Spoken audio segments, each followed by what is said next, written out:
Hi, I'm Sam. In this video, I'm going to delve into the conflux mechanic called domain.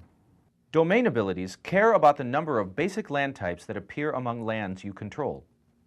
Every domain ability is different. Each one is marked by the italicized word domain just to make it easily recognizable.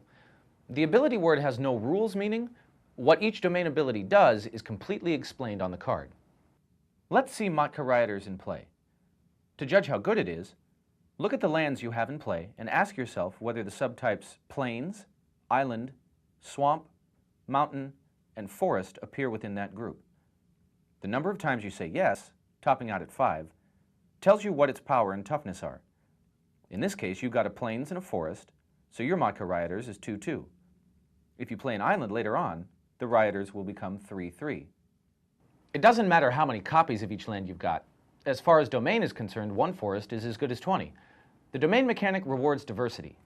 Something to keep in mind is that domain checks the type line, not the card name. It'll count non-basic lands as long as those lands have basic land types.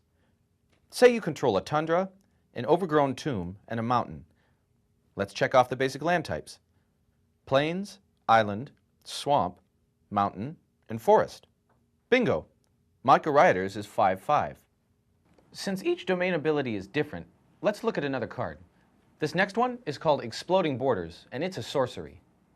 It has a more complex domain ability, but it's a domain ability all the same.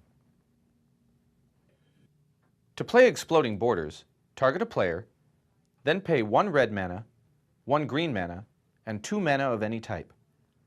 If the player becomes an illegal target, the entire spell will be countered and you won't get a land. But if the spell resolves successfully, you'll search your library for a basic land card, put it into play tapped, then shuffle your library. After you get the new land, count the basic land types you've got among your lands. In this case, you've got 4: plains, swamp, forest, and mountain. So Exploding Border deals 4 damage to me. Hey, ouch. That should give you a pretty good idea of what domain is all about. They're all different, so check them out.